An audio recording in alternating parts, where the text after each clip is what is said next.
Lucas 9.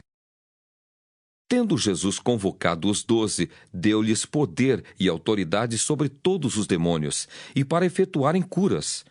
Também os enviou a pregar o reino de Deus e a curar os enfermos, e disse-lhes: Nada leveis para o caminho, nem bordão, nem alforge, nem pão, nem dinheiro. Nem deveis ter 2 túnicas. Na casa em que entrardes, ali permanecei e dali saireis. E onde quer que não vos receberem, ao sairdes daquela cidade, sacudi o pó dos vossos pés, em testemunho contra eles. Então, saindo, percorriam todas as aldeias, anunciando o evangelho e efetuando curas por toda parte.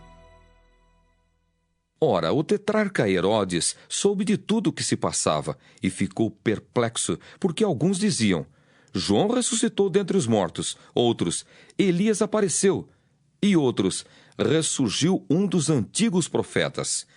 Herodes, porém, disse: Eu mandei decapitar a João. Quem é, pois, este, a respeito do qual tenho ouvido tais coisas? E se esforçava por vê-lo. Ao regressarem os apóstolos, relataram a Jesus tudo o que tinham feito. E, levando-os consigo, retirou-se à parte para uma cidade chamada Betsaida. Mas as multidões, ao saberem, seguiram-no. Acolhendo-as, falava-lhes a respeito do reino de Deus e socorria os que tinham necessidade de cura. Mas o dia começava a declinar. Então se aproximaram os 12 e lhe disseram: Despede a multidão para que, indo às aldeias e campos circunvizinhos, se hospedem e achem alimento, pois estamos aqui em lugar deserto. Ele, porém, lhes disse: Dai-lhes vós mesmos de comer. Responderam eles: Não temos mais que 5 pães e 2 peixes, salvo se nós mesmos formos comprar comida para todo este povo. Porque estavam ali cerca de 5.000 homens. Então disse aos seus discípulos: Fazei-os sentar-se em grupos de 50. Eles atenderam, acomodando a todos. E tomando os 5 pães e os 2 peixes, erguendo os olhos para o céu, os abençoou. Partiu e deu aos discípulos para que os distribuíssem entre o povo.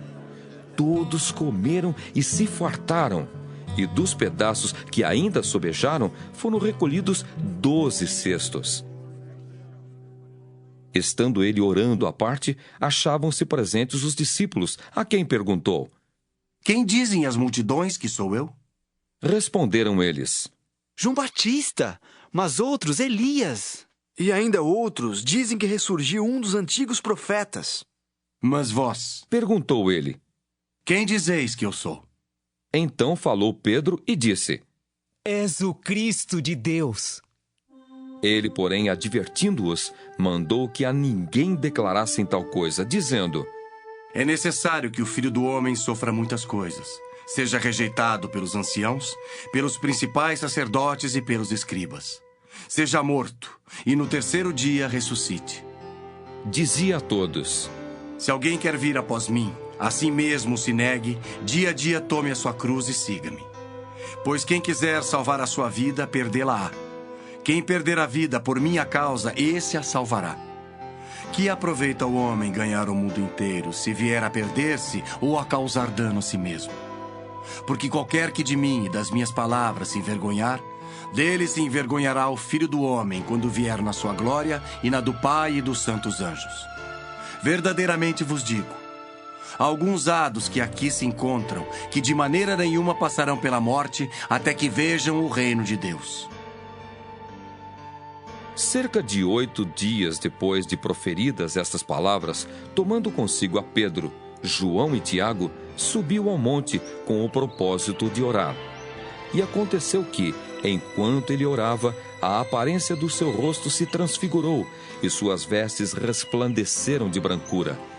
Eis que 2 varões falavam com ele, Moisés e Elias, os quais apareceram em glória e falavam da sua partida, que ele estava para cumprir em Jerusalém. Pedro e seus companheiros achavam-se premidos de sono, mas, conservando-se acordados, viram a sua glória e os 2 varões que com ele estavam. Ao se retirarem estes de Jesus, Disse-lhe Pedro: Mestre, bom é estarmos aqui. Então façamos 3 tendas. Uma será tua, outra de Moisés e outra de Elias. Não sabendo, porém, o que dizia. Enquanto assim falava, veio uma nuvem e os envolveu, e encheram-se de medo ao entrarem na nuvem. E dela veio uma voz, dizendo: Este é o meu filho, o meu eleito. A ele ouvi. Depois daquela voz, achou-se Jesus sozinho. Eles calaram-se, e naqueles dias a ninguém contaram coisa alguma do que tinham visto. No dia seguinte, ao descerem eles do monte, veio ao encontro de Jesus grande multidão. E eis que dentre a multidão surgiu um homem, dizendo em alta voz: Mestre, suplico-te que vejas meu filho, porque é o único.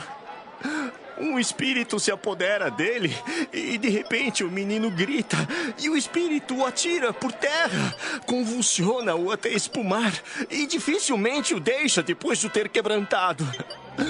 Roguei aos teus discípulos que o expelissem, mas eles não puderam. Respondeu Jesus: Geração incrédula e perversa. Até quando estarei convosco e vos sofrerei? Traze o teu filho. Quando ia se aproximando, o demônio o atirou no chão e o convulsionou. Mas Jesus repreendeu o espírito imundo, curou o menino e o entregou a seu pai. E todos ficaram maravilhados ante a majestade de Deus. Como todos se maravilhassem de quanto Jesus fazia, disse aos seus discípulos: Fixai nos vossos ouvidos as seguintes palavras: O Filho do Homem está para ser entregue nas mãos dos homens. Eles, porém, não entendiam isto, e foi-lhes encoberto para que o não compreendessem, e temiam interrogá-lo a este respeito. Levantou-se entre eles uma discussão sobre qual deles seria o maior. Mas Jesus, sabendo o que se lhes passava no coração, tomou uma criança, colocou-a junto a si e lhes disse: Quem receber esta criança em meu nome, a mim me recebe. E quem receber a mim, recebe aquele que me enviou. Porque aquele que entre vós for o menor de todos, esse aqui é grande. Falou João e disse: Mestre, vimos certo homem que em teu nome expelia demônios e lhe o proibimos. Por que não segue conosco? Mas Jesus lhe disse: Não proibais, pois quem não é contra vós outros, é por vós. E aconteceu que, ao se completarem os dias em que devia ele ser assunto ao céu, manifestou no semblante a intrépida resolução de ir para Jerusalém. E enviou mensageiros que o antecedessem. Indo eles, entraram numa aldeia de samaritanos para lhe preparar pousada. Mas não o receberam, porque o aspecto dele era de quem decisivamente ia para Jerusalém. Vendo isto, os discípulos Tiago e João perguntaram: Senhor, queres que mandemos descer fogo do céu para os consumir? Jesus, porém, voltando-se, os repreendeu e disse: Vós não sabeis de que espírito sois, pois o Filho do Homem não veio para destruir as almas dos homens, mas para salvá-las. E seguiram para outra aldeia. Indo eles caminho fora, alguém lhe disse: Seguir-te-ei para onde quer que fores. Mas Jesus lhe respondeu: As raposas têm seus covis e as aves do céu ninhos. Mas o Filho do Homem não tem onde reclinar a cabeça. A outro disse Jesus: Segue-me. Ele, porém, respondeu: Permite-me ir primeiro sepultar meu pai. Mas Jesus insistiu: Deixa aos mortos o sepultar os seus próprios mortos. Tu, porém, vai e prega o reino de Deus. Outro lhe disse: Seguir-te-ei, Senhor, mas deixa-me primeiro despedir-me dos de casa. Mas Jesus lhe replicou: Ninguém que, tendo posto a mão no arado, olha para trás, é apto para o reino de Deus.